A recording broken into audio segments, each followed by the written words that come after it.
মানে তোমরা বুঝতে পেরেছো তো যে কী আমি বলতে চাইছি? এখানে কম্পিটিটিভ পড়তে এসছো, কম্পিটিটিভ পড়া ছাড়া অন্য কথাগুলোর কী গুরুত্ব অ্যাকচুয়ালি ব্যাপারটা বুঝতে পারছো তো? এটা একাডেমিকে কোনোদিন তোমাদের এইসব আলোচনা হয়? এই যে 10:30টায় তোমরা এসছো, এখন 12টা বাজে, 1.5 ঘন্টা তো এইসব আলোচনা হলো। কম্পিটিটিভে তো এই এক ফোঁটাও কাজে লাগবে না। এটা কম্পিটিটিভ পরীক্ষার জন্য এক ফোঁটা তো কাজে লাগবে না, কিন্তু পরীক্ষায় যে পড়াটা তুমি পড়বে, এই যে পড়তে তোমাকে উৎসাহ জাগাবে, সেইগুলো এই কথার কাজ করবে। এটা কোনো চ্যাপ্টারের মধ্যে কোনো কিছু কাজ হচ্ছে না। কিন্তু এই জিনিসগুলো না জানলে তোমার পড়ায় ভাল লাগবে না, তোমার তো পড়তে পড়তে বোরিং লাগবে, যে দূর পড়া ভাল লাগছে না, 4টা অঙ্ক করলাম বোরিং লাগছে, অন্যদিকে মন টানছে। এই অন্যদিকে মনটা কেন টানছে আর টানলে কী ক্ষতি হতে পারে, তোমার যদি সেই জিনিসটা জানা থাকে, তোমার অটোমেটিক সেই জায়গাতে তুমি ঘুরে আসবে আবার। ঠিক আছে, চলো আজকে আমরা যেটা করব সেটা হচ্ছে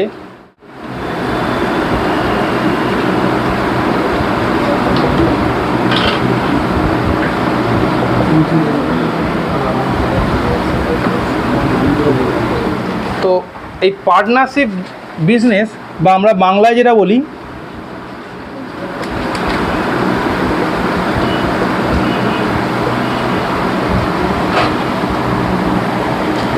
এই পার্টনারশিপ বিজনেস বা অংশীদারি কারবার, তুমি যে পরীক্ষায় দাও না কেন, সরকারি চাকরির সমস্ত পরীক্ষায় এই অঙ্ক আসবেই আসবে। তুমি রেল দাও, ব্যাংক দাও, এসএসসি দাও, পিএসসি দাও, পুলিশ দাও, আর্মি দাও, যে কোনো পরীক্ষা দাও, পার্টনারশিপের অঙ্ক আসবেই। ঠিক আছে, এর গুরুত্ব কী এটা আলাদা করে বলার কোনো জায়গা নেই। পার্টনারশিপ বিজনেস বা অংশীদারি কারবার তোমরা মাধ্যমিক পর্যন্ত যখন পড়াশোনা করেছো সবাই কম বেশি করেছো, কিন্তু যারা 11 থেকে কমার্স নিয়েছো, যাদের কমার্স স্ট্রিম ছিল, তারা একটু খুব ভালো করেই বোঝো যে এই পার্টনারশিপ ব্যাপারটা কী। ঠিক আছে, কিন্তু ওখানে যা আমাদের জিনিস ছিল এখানে একটু আলাদা আছে, জিনিসটা একই, অঙ্কের টাইপটা একটু আলাদা। সেই জন্য ভালো করে শেখো, খুব সহজ চ্যাপ্টার এবং ছোটো চ্যাপ্টার। একদিনেই তোমরা যদি ঠিকঠাক করো, একদিনেই আমাদের ক্লাস শেষ হয়ে যাবে। কি বড় জোর আর একটা ক্লাস, দুটো ক্লাস লাগতে পারে। এখান থেকে অঙ্ক কমন থাকবেই, আর এখান থেকে অঙ্ক তুমি 100% আজকে এটুকু আছে হয়ে যাবে। একবার দিয়েছো? ও ঠিক আছে, ঠিক আছে, দেখছি বাকি কোনো কালি আছে তো? এই ব্লুটা আছে, ব্লুটা ঠিক আছে। তো 1টা থেকে 2টো ক্লাস লাগবে অংশীদারি কারবার কমপ্লিট করতে। সেই জন্য ভালো করে যদি শোনো, আর যে অঙ্কগুলো করিয়ে দেবো এর বাইরে কোনো অঙ্ক আসবে না, আর এমন কোনো অঙ্ক আসবে না যেটা তুমি পারবে না, যদি মন দিয়ে শোনো। কোনো আলাদা কোনো ব্যাপার নেই। তো কমার্স পড়েছো যারা, তাদের ক্ষেত্রে জিনিসটা আরও ইজি হবে, তারা ব্যাপারটা বোঝো। অংশীদারি কারবার কথাটার মানে কি? যে কারবারে অংশীদার থাকবে, মানে যে কারবারে মালিক একা নয়, একটা মালিক থাকবে না, মালিক একের বেশি থাকবে।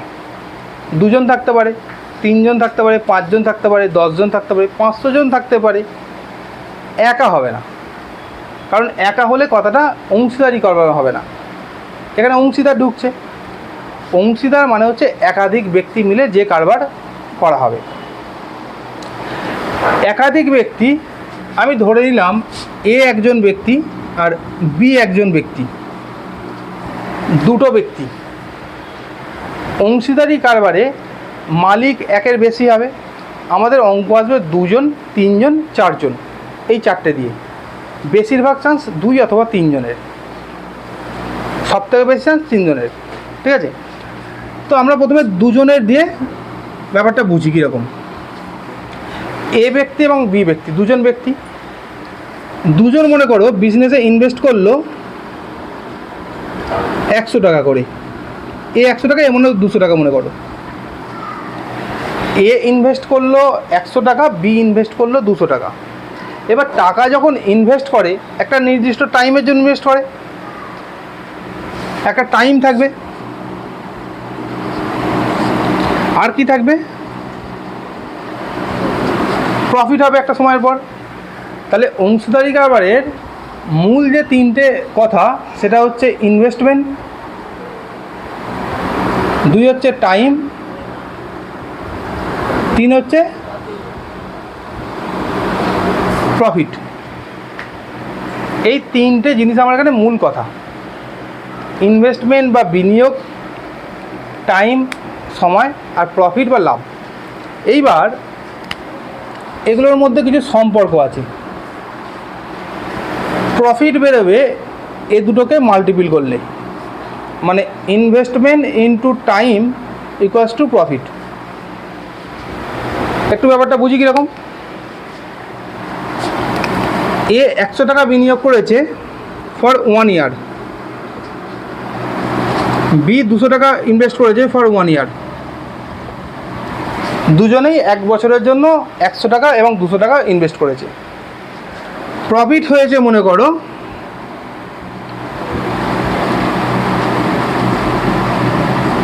6000 টাকা। বছরের শেষে at the end of the year, বছরের শেষে কত টাকা প্রফিট হয়েছে? 6000 টাকা। তাহলে আমরা খুব ইজিলি বলতে পারি যে এ কত টাকা পাবে, বি কত টাকা পাবে, তাই তো? তাহলে বলো তো এ কত টাকা পাবে, বি কত টাকা পাবে, বলো, কে বলতে পারবে? হাত তোলো, বলো। এ পাবে 2000, বি পাবে 4000। ঠিক বলেছো? একদম ঠিক বলেছে। তাহলে এই যে টাকা ইনভেস্ট করেছে আর যে সময়টা গেছে, এ দুটো দিয়ে আমি সবার ফার্স্ট কী করবো?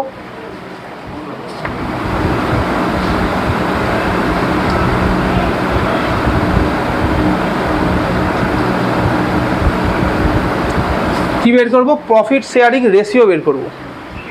প্রফিট শেয়ারিং রেশিও মানে মূলধন যে লাভ যে করব, ডিস্ট্রিবিউট বা বিতরণ করব, তার যে অনুপাত, লভ্যাংশ বিতরণের অনুপাত। তাহলে এই লভ্যাংশ বিতরণের অনুপাত কী হয়? Invest into time. আমার কী কী ছিল? এ ছিল, বি ছিল, তাই তো? এর বিনিয়োগ কত টাকা ছিল? 100 টাকা। ইন্টু কত দিন? 12 মাস। আর এর কত ছিল? 200 ইন্টু 12। তাহলে আমি যখন অনুপাত বের করছি, এখানে তো এটা অনুপাত, তাহলে এই 12টা দু জায়গাতে আছে, বাদ দিয়ে দাও। 100 দুটো শূন্য দু জায়গাতে আছে, বাদ দিয়ে দাও। তাহলে আমি কি বলতে পারি? 1:2। তাহলে এ আর বি এর অনুপাত দাঁড়ালো 1:2। তাহলে 6000 টাকা আমার টোটাল। তাহলে এই যে অনুপাত হয়, এই অনুপাতটাকে যোগ করতে হয়। ঠিক আছে? কত? 3। 6000 দিয়ে আমি 3কে প্রথমে ভাগ করে নেব। কেন ভাগ করলাম? দুজনের যে প্রফিট শেয়ারিং রেশিও আছে তার টোটাল যে হলো 1 + 2 3, তাকে আমি ভাগ করলে কত পাচ্ছি? 2000। এই 2000, তাহলে এ কত পাবে? 2000 গুণ এর অনুপাত কত? 1। তাহলে কত পাবে? 2000 টাকা। আর বি কত পাবে? 2000 গুণ এর অনুপাত কত? 2, মানে পাবে কত? 4000 টাকা। এই পর্যন্ত ব্যাপারটা বোঝা গেছে? এখানে কারো কোনো সমস্যা নেই তো? যদি তুমি এইটা বুঝতে পারো, তোমার কোনো সমস্যা হবে না। ফার্স্ট এটা বোঝা গেছে? ভালো করে দেখে নাও। যদি এখানে কারোর কোনো প্রশ্ন আসে, আমাকে প্রশ্ন বলতে পারো এখান থেকে। প্রফিট শেয়ারিং রেশিও দেখো, ইনভেস্ট ইন্টু টাইম। 100 টাকা ইনভেস্ট করেছিল 1 বছর, মানে 12 মাসের জন্য, ইন্টু 12 মাস করলাম। 200 টাকা ইনভেস্ট করেছিল, এটাও 1 বছরের জন্য, মানে 12 মাসের। এবার আমি বলতে চাইছি, আমরা ওটা কাটাকুটিটা সহজে করে নিচ্ছি। 100কে 12 দিয়ে গুণ করলে কত হয়? 1200। অনুপাত 200কে 12 দিয়ে গুণ করলে কত হয়? 2400। তাহলে এ দুটো শূন্য কেটে গেল। তাহলে পরে কত রইলো? 12:24। এবার 12 দিয়ে দুটোকে ভাগ করলে কী হয়? 1:2। এটাই আমরা করেছি। তুমি এটা কাটাকুটি যা খুশিভাবে করতে পারো, নিজের ইচ্ছা মতো, নিজের সুবিধা মতো তুমি কাটাকুটি করে নাও। আমার অনুপাতের সব থেকে যে লঘিষ্ঠ ফর্ম আছে, সেই ফর্মে নিয়ে আসতে হবে। অর্থাৎ ছোটো যে জায়গাটা আছে, সেই জায়গাটা আনতে হবে। এই যে 1:2 এসছে, এর পরে তো আর কিছু করা যাবে না। বুঝে গেছে? তাহলে এই জায়গাটা ক্লিয়ার? চলো,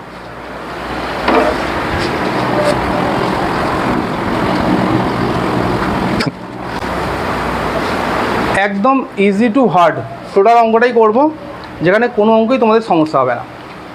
সেই জন্য ভালো করে ক্লাসটা দেখো। আবার দুটো ব্যক্তি নিলাম, এ এবং বি, দুজন ব্যক্তি করলাম। এ মনে করো 1000 টাকা বিনিয়োগ করেছে, এ মনে করো 2000 টাকা বিনিয়োগ করেছে,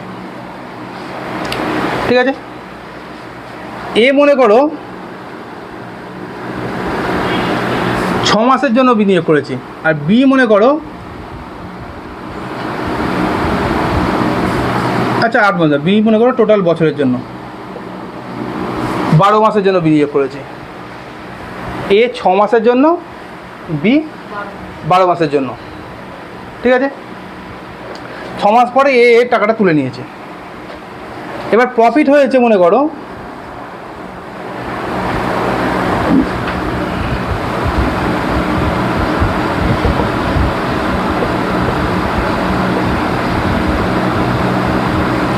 প্রফিট হয়েছে 18,000 টাকা। প্রফিট 18,000 টাকা হয়েছে। তাহলে স্বাভাবিকভাবে তোমরা বলো, এ যদি 1000 টাকা 6 মাসের জন্য ইনভেস্ট করে আর বি যদি 2000 টাকা 12 মাসের জন্য ইনভেস্ট করে, তাহলে কে কম পাবে?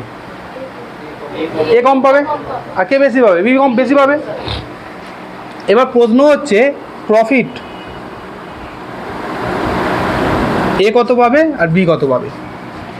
এই প্রফিট বের করতে গেলে আমাকে আগে কী করতে হবে? প্রফিট শেয়ারিং রেশিওটাকে বের করে নিতে হবে, তাই তো? এবার প্রফিট শেয়ারিং রেশিও আমরা কী করে বের করি? বিনিয়োগ বা ইনভেস্ট যা করেছে সেটাকে টাইম দিয়ে গুণ করতে হবে। তাহলে এ 1000 টাকা ইনভেস্ট করেছে, গুণ কত দিনের জন্য করেছে? 6 মাসের জন্য। তাহলে কত টাকা হলো? 6000 টাকা। বি 2000 টাকা করেছে, কত মাসের জন্য? 12 মাসের জন্য। তাহলে 12 দুগুণে 24,000, তাই তো? তাহলে দুজনের মোট মূলধনের অনুপাত এটা হচ্ছে আমার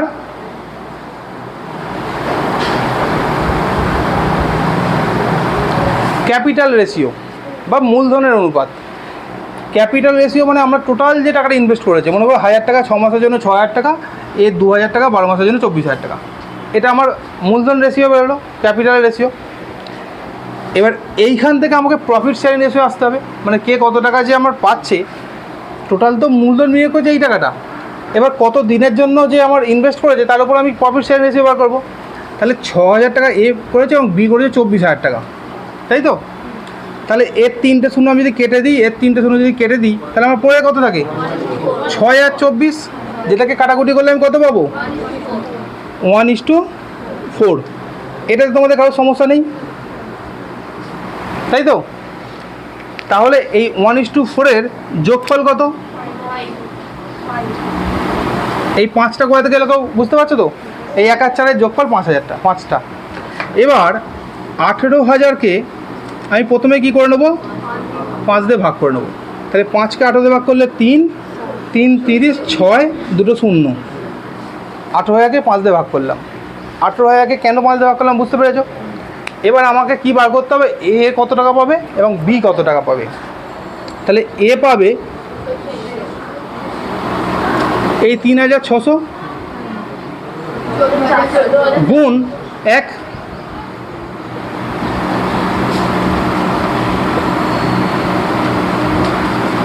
তাই তো? আর বি কত টাকা পাবে? 3,600 গুণ 4,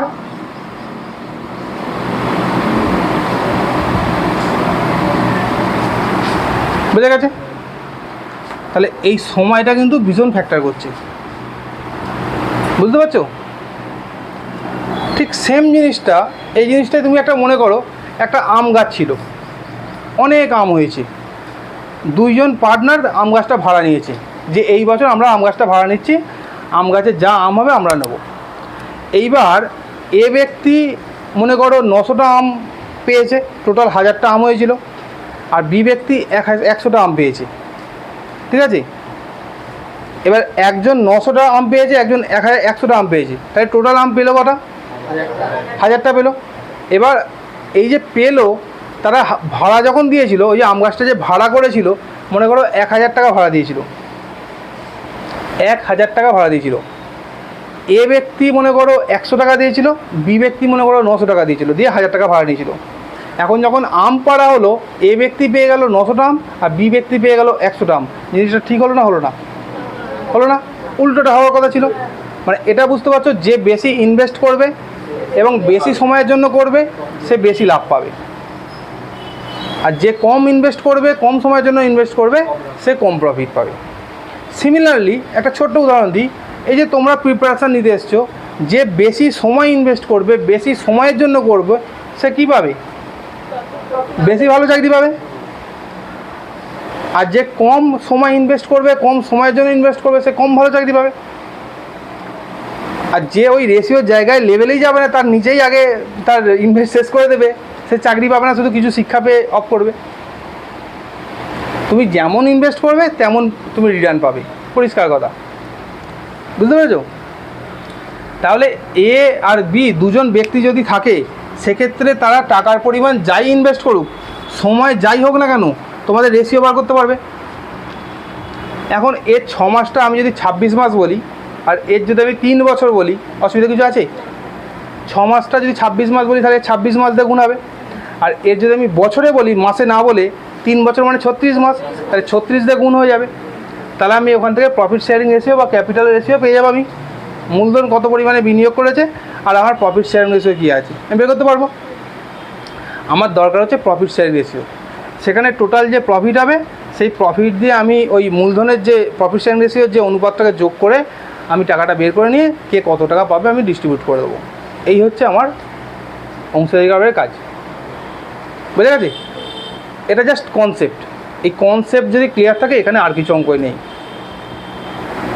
এবার এমন হতে পারে যে এ বি আমি এখানে দুজন দেখিয়েছি, মনে করো এ বির পরিবর্তে এ বি সি আছে, 3 জন ব্যক্তি, দুজনের পরিবর্তে। বললো এ 1000 টাকা বিনিয়োগ করেছে, বি 2000 টাকা বিনিয়োগ করেছে, আর সি ব্যক্তি আছে, সি কত ইনভেস্ট করেছে বলেনি। এ 1000, এ 2000, এ 6 মাসের জন্য, এ 12 মাসের জন্য, এবং প্রফিট হয়েছে কিন্তু 18,000 টাকা। টোটাল প্রফিট 18,000 টাকা। তাহলে প্রশ্ন হবে সি কত টাকা ইনভেস্ট করেছিল? করতেই পারে, করতেই তো পারে। তখন আমাকে বলতে হবে যে সি কত টাকা ইনভেস্ট করেছিল, কত মাসের জন্য ইনভেস্ট করেছিল, সেগুলো একটু পরে যাচ্ছি। ওই একটা স্টেপই আর বাকি আছে। এই দুটো জায়গায় কাজ শিখে নিই একটু, কয়েকটা অঙ্ক দিয়ে, তারপর ওই জায়গাটা যাচ্ছি। এই কটাই অঙ্ক থাকে, এর বাইরে কোনো অঙ্ক থাকে না। বুঝতে পেরেছো? চলো এবার খাতা বের করো। এবার তোমাদের কাজ, অঙ্ক দেবো, তোমরা করবে।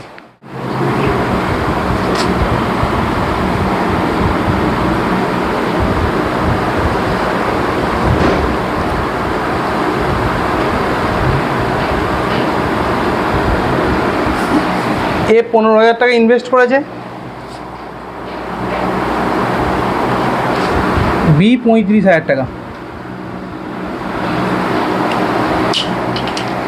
এ 15,000 টাকা, বি 35,000 টাকা ইনভেস্ট করেছে।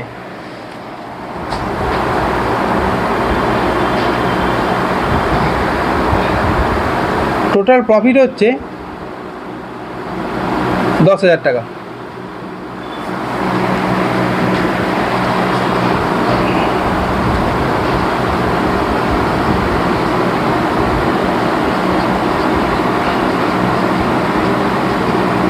এ কত পাবে আর বি কত পাবে?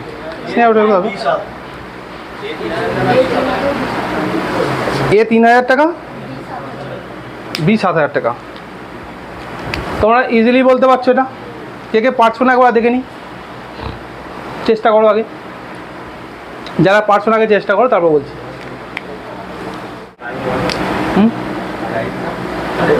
টাইম কিচ্ছু বলেনি, টাইম বলেনি যখন ধরে নেবো 1 বছর।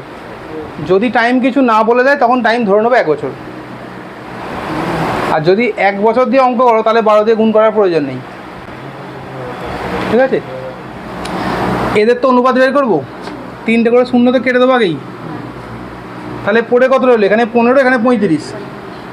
15কে কত দিয়ে কাটা যাবে? 35কে কত দিয়ে কাটা যাবে? 5 দিয়ে। 5 দিয়ে 15কে কাটলে কত হয়? 3।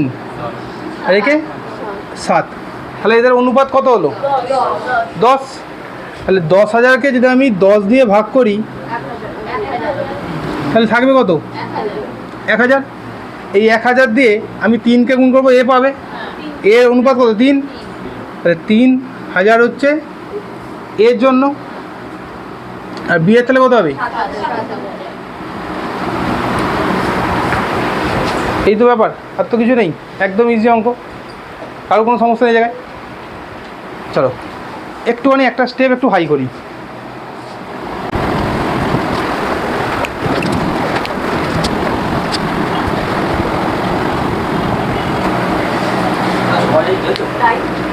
না, যা দেওয়া আছে এই দেওয়া আছে, এ বি সি তিনজনের মূলধনের অনুপাত এটা।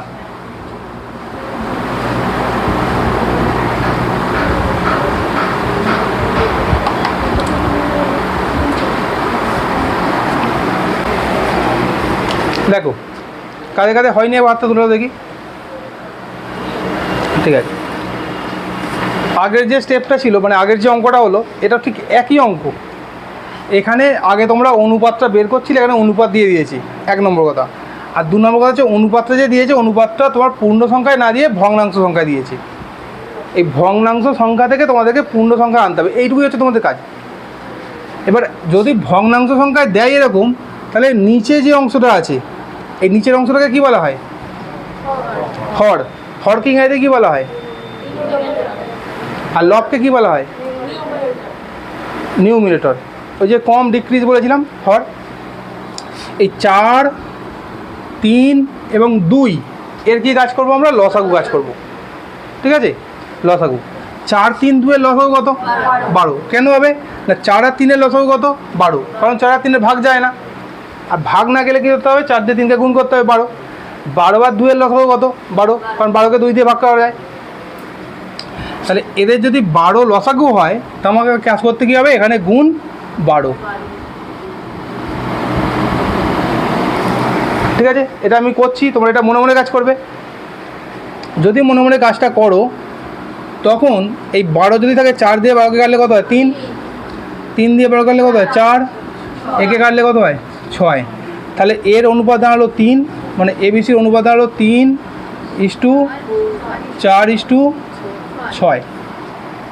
এবিসি এর অনুপাত পেয়ে গেছি আমরা, 3:4:6। যোগ করলে কী হয়ে যাবে? 3 আর 4 10 আর 6, 3 আর 4 7 আর 6 13। সরি, অনুপাতের যোগফল পেয়ে গেলাম 13। এই পর্যন্ত বুঝতে পারার সমস্যা নেই। এইবার 11,700 আমি কত দিয়ে ভাগ করব? 13 দিয়ে। 13 দিয়ে 117কে ভাগ করলে কত হয়? 3 9 27। তুমি নামটা ভুলে গেছো, 13কে 9 দিয়ে গুণ করলে 117, এটাও তুমি ভুলে গেছো, দরকার নেই। 3কে 9 দিয়ে গুণ করলে 27 হয়, তুমি জানো। তাহলে 10কে 9 দিয়ে গুণ করলে 90, আর 3কে 9 দিয়ে গুণ করলে 27। 90 আর 27 কত? 117। তাহলে আমি 117কে 13 দিয়ে ভাগ করলে আমার হচ্ছে 9। পাশে কটা দুটো শূন্য ছিল? দুটো শূন্য বসিয়ে দাও। তাহলে 117 মানে 11,700কে 13 দিয়ে ভাগ করলে আমি ভাগ করে কত পেলাম? 900। এবার এর অনুপাত কত? 3। 3 গুণ 900। বি এর অনুপাত কত? 4 গুণ 900। সি এর অনুপাত কত? 6 গুণ 900। তাহলে এ কত টাকা পাবে? 2700। বি কত পাবে? 3600। সি কত পাবে? 5400।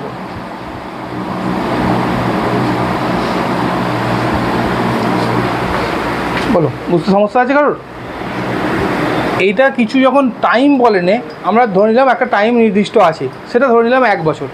তাহলে সবাই একই সময়ের জন্য খেটেছে, সেই জন্য এই জায়গাটা নিচের যে হরের জায়গাটা আছে 4 3 2 যেটা আছে, এগুলো লসাগু করে আমি পেলাম 12। এই 12 থেকে তাদের অনুপাতটা নিয়ে এলাম, যে এ যদি 1-এর 4 হয়, তাহলে 12-র মধ্যে এ কত পোর্শান। এ যদি 1-এর 3 হয়, তাহলে 12-র মধ্যে কত পোর্শান। আর এ যদি 1-এর 2 হয়, তাহলে এ 12-র মধ্যে কত পোর্শান। বুঝতে পেরেছ?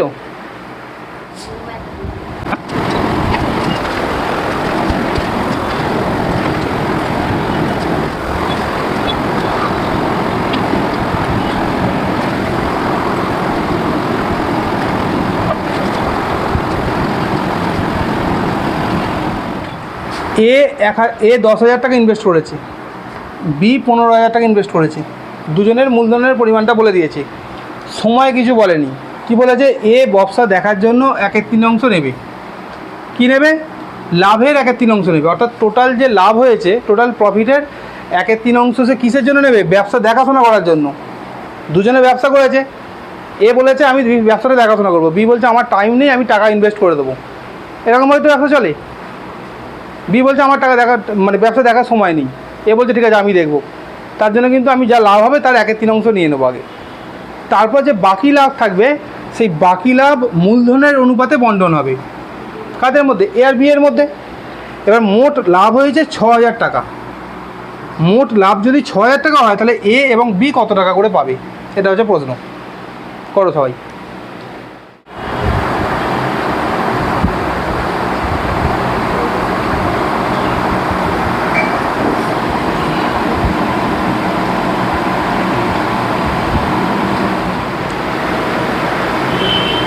দেখো, এত সময় লাগা উচিত না। দেখো আমার প্রফিট কত? 6,000 টাকা প্রফিট। আচ্ছা, এই 6,000 টাকা আগেই কে নিয়ে নেবে? মানে এই 6,000 টাকার মধ্যে একটা অংশ কে নিয়ে নেবে আগেই? এই। তাহলে 6,000 কীভাবে নেবে? 1/3 নিয়ে নেবে, 1/3। তাহলে মানে কত টাকা নিচ্ছে?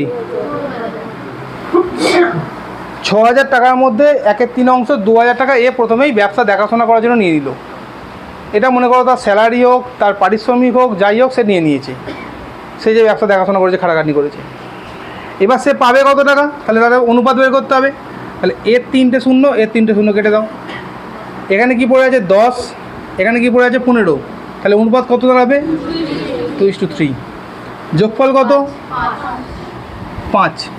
তাহলে বাকি যে টাকা, বাকি টাকা কত?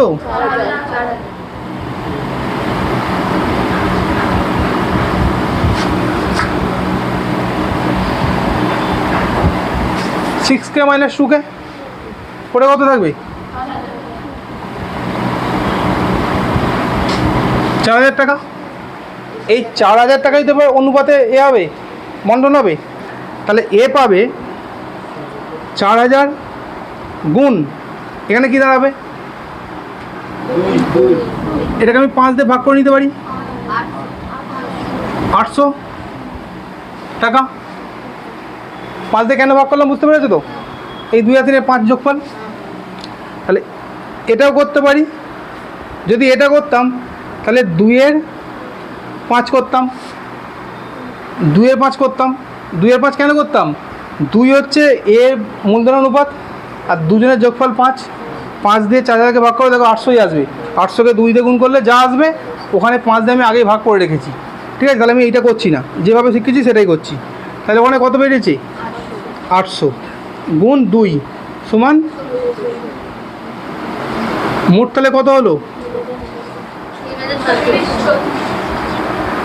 3600 টাকা। আর বি কত পাবে? 800 গুণ 3।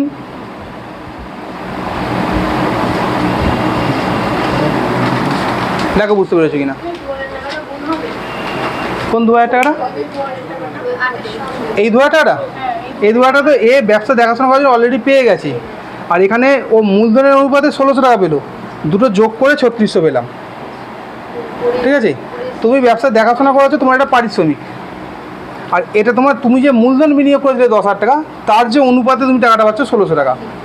তাহলে 2,000 টাকা তুমি পারিশ্রমিক বাবদ পেয়েছো, 1,600 টাকা তুমি প্রফিট বাবদ পেয়েছো। তাহলে তুমি টোটাল পেয়েছো 3600 টাকা। এ তো টোটাল কত পেয়েছে আমাকে বের করতে হবে।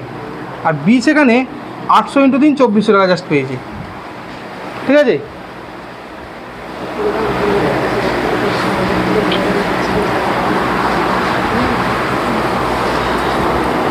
কারো যদি বুঝতে অসুবিধা থাকে বলো, কোন জায়গাটা বলো, জোরে বলো, জোরে বলো।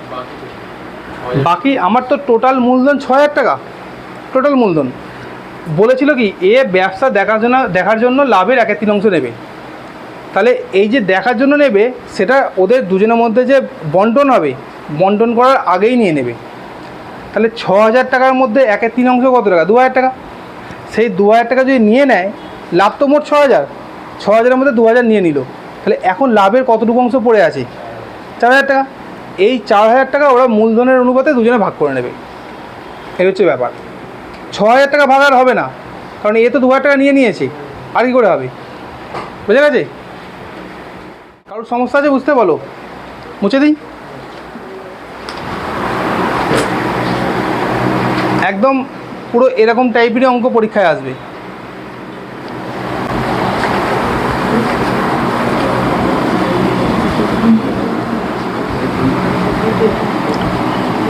কথা বলবে না, নিজে নিজে বোঝার চেষ্টা করো। অন্যের সাথে কথা বলার থেকে তুমি নিজে একবার চেষ্টা করেই দেখো না যে তোমার যা প্রবলেম হচ্ছে বা তুমি যা কথা বলতে চাইছো সেটা নিজেকে নিজে বলার, দেখবো অনেক বেশি কাজ হবে।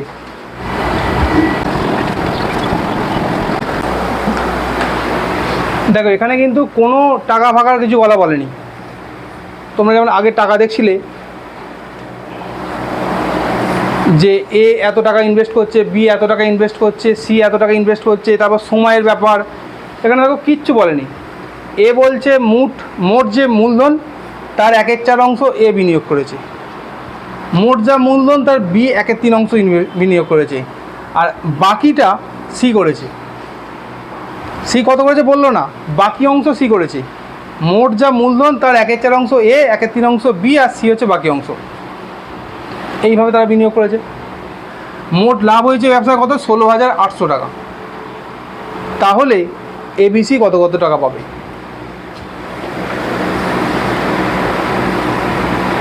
এই অঙ্কটা যদি তুমি করতে পারো তুমি পরীক্ষার জন্য 90% রেডি। আচ্ছা কার কার হয়নি একবার হাত তোলো দেখি, এখনো পর্যন্ত হয়নি না হয়েছে?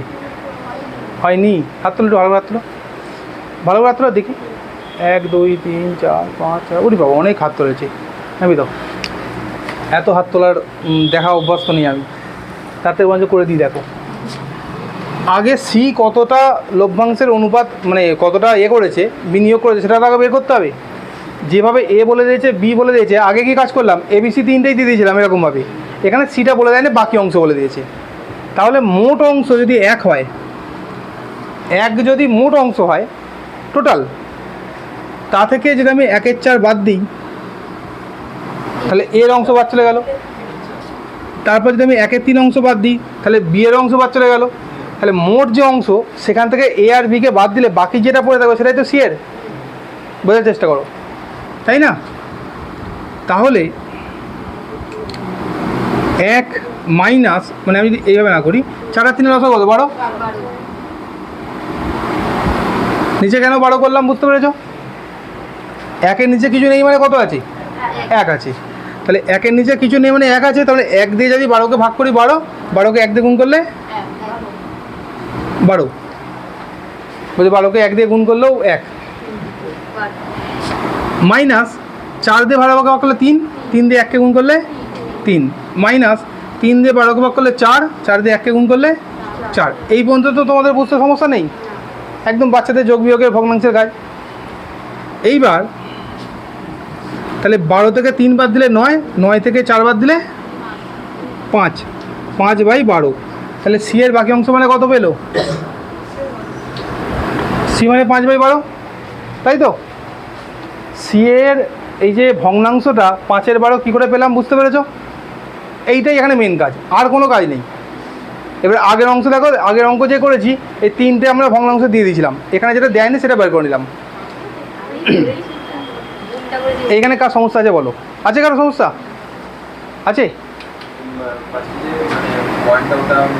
একটা হচ্ছে মোট, মনে করো মোট অনুপাত, মোট মূলধন 100 টাকা মনে করো, যার মধ্যে এ বিনিয়োগ করেছে 40 টাকা, বি বিনিয়োগ করেছে 50 টাকা, আমি টাকা দিয়ে বলছি, সি বাকি অংশ করেছে। তাহলে সি কত টাকা ইনভেস্ট করেছিল, সি কত টাকা করেছিল? এ যদি 40 করে, বি যদি 50 করে, আর মোট যদি 100 টাকা বিনিয়োগ থাকে, তাহলে সি কত টাকা করেছিল? আবার ভালো করে দেখো, এ বি সি, এ কত বলেছি 40, বি কত 50, সি কত জানি না, মোট কত 100। তাহলে সি কত টাকা, 10 টাকা। কী করে করলে, 100 থেকে এ দুটো বাদ দিলে। ঠিক আমি যদি কিছু বলা না থাকে তখন মোট ধরে নেবো 1 থেকে এ আর বি এর বাদ দিয়ে দিলাম, দিয়ে দেখো আমি বিয়োগ করে 5/12 পেলাম। কাজটা এখানে ক্যালকুলেশানের, এখানে কোনো বুদ্ধির কাজ নেই, এখানে ক্যালকুলেশান করলাম, আমি যোগ বিয়োগ করে 5 পেলাম, 5/12। বুঝে গেছে? তাহলে এই অংশটা মুছে দিই। তাহলে বাকি অংশ এখন আর না লিখে আমি এখানে কত লিখতে পারি, 5-এর 12, তাই তো? তাহলে এবিসি এদের মূলধনের অনুপাত কত? দেখো 4, 3 আর 12 এদের লসাগু কত? 12। 12 দিয়ে 4কে ভাগ করলে কত হয়? 3। 3 দিয়ে 12কে ভাগ করলে কত হয়? 4। আর 12 দিয়ে 12কে ভাগ করলে কত হয়? 1। তাহলে এদের অনুপাতের যোগফল কত? ও সরি, এটা 5 হবে। 12 দিয়ে 12কে ভাগ করলে 1, 1 দিয়ে 5কে গুণ করলে 5। মানে এদের সবারই পাশে অ্যাকচুয়ালি 12 করে গুণ হয়েছে। ভালো করে দেখো।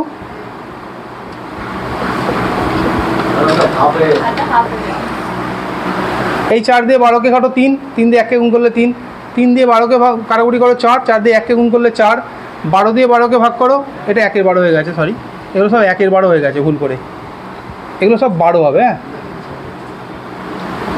12 দিয়ে 12কে ভাগ করো 1, 1 দিয়ে 5কে গুণ করলে 5। তাহলে তাদের অনুপাত কত এসছে? 3:4:5। আর অনুপাতের যোগফল করলে কত পাবো? 12। 3 আর 4 7 আর 5 12, 12 পেয়ে গেলাম। মোট লাভ হয়েছে কত টাকা? 16,800 টাকা। তাহলে 16,800 ডিভাইড 12, ভাগ করলে কত পাবো? 12 1-কে 12, 4 48, 4 12 48, 2 0। তাহলে 16,800কে 12 দিয়ে ভাগ করলে 1400। তাহলে এ কত পাবে? প্রথমে এই চাকাটা লিখে নাও, 1400 গুণ কত? 3, তাহলে 4,200। বি কত? 1400 গুণ 4, 5,600। সি কত? 1400 গুণ 5, কত? 7,000। ব্যাস, এই তিনটেই হলো আমার অ্যান্সার। ব্যাস, কাজ মিটে গেল। কার কার এই উত্তরটাই এসেছিল হাত তোলা দেখি। বাহ। আর কারো ভুল উত্তর এসেছিল? এটা হয়নি এরকম কোনো আসেনি? ভুল এসেছিল? হ্যাঁ, না সেটাকে এক দলে করে হবে না, সেটা একদম তো ভুল হয়ে যাচ্ছে। ভগ্নাংশটাকে এই কেউ কথা বলবে না, বললে যেন আওয়াজ পাশের জন্য না শুনতে পারে।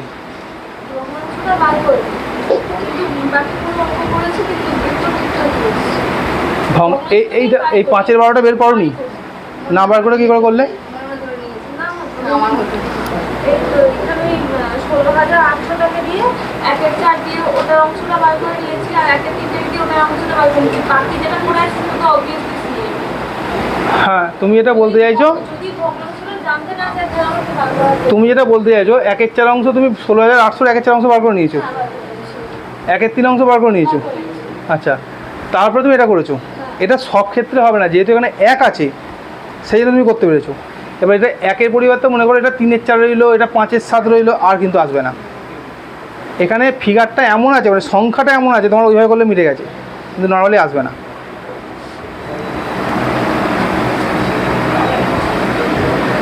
এটা বোঝা গেছে তো? আজকে 4টে অঙ্ক ভালো করে প্র্যাকটিস করবে।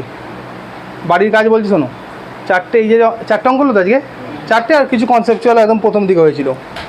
এই 4টে অঙ্ক ভালো করে প্র্যাকটিস করবে, যা কনসেপ্ট হচ্ছে ভালো করে প্র্যাকটিস করবে।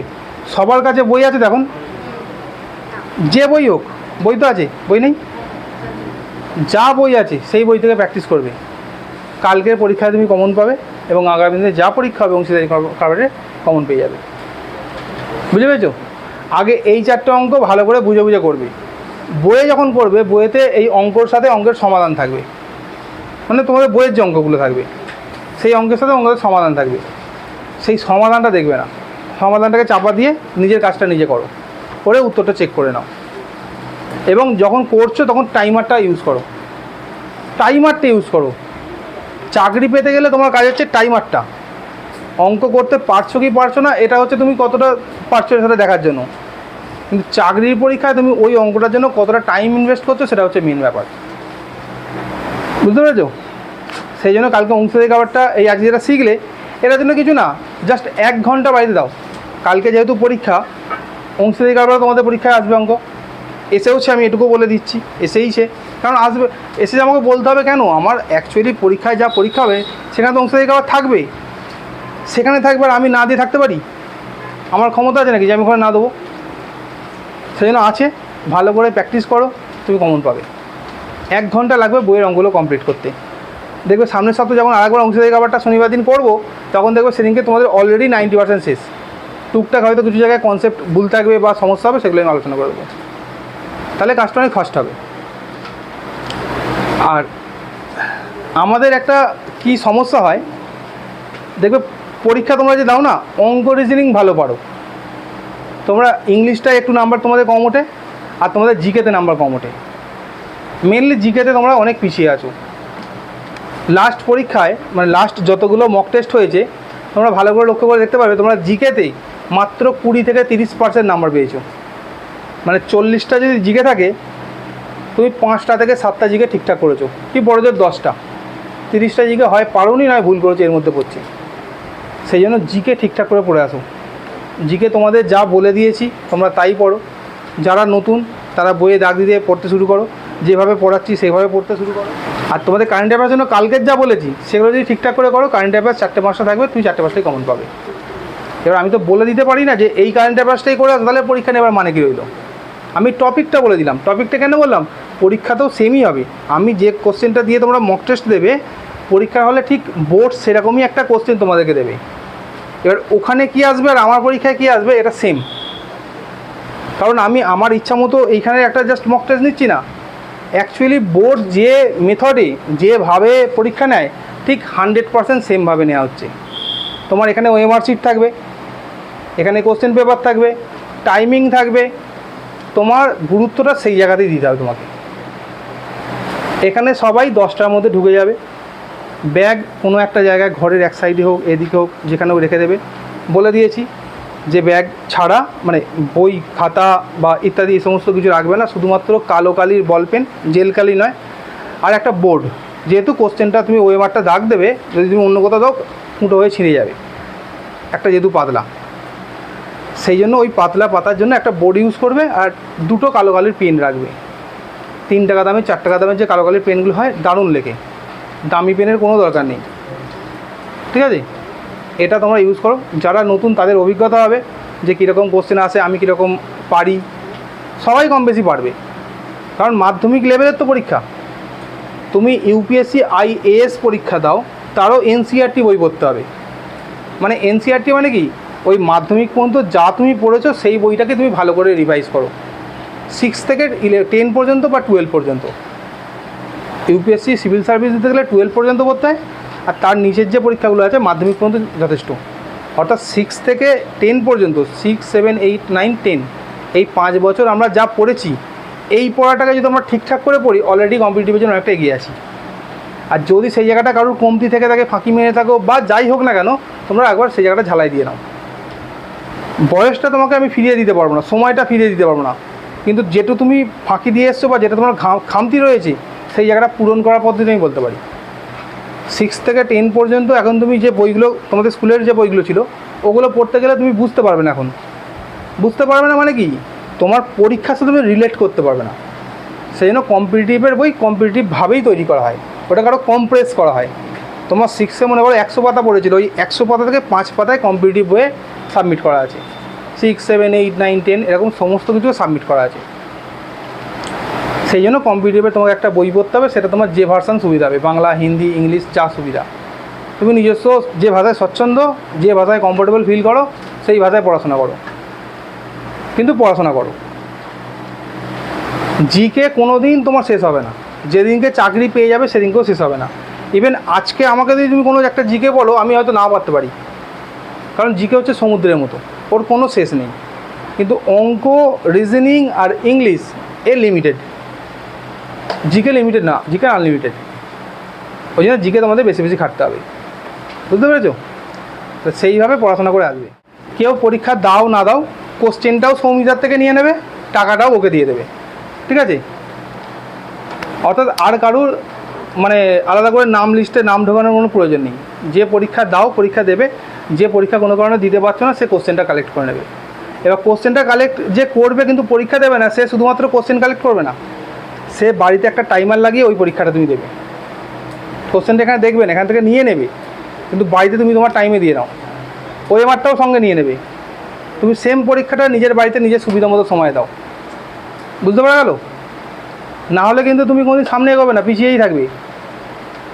যারা পরীক্ষা দিতে পারছো না তারা কোশ্চেন আর ওএমআর শিট দুটো কালেক্ট করে নেবে।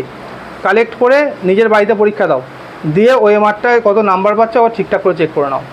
বুঝে গেছে? এই হচ্ছে সব কিছু ব্যাপার। চলো আজকে এখানেই শেষ, সমাপ্তি।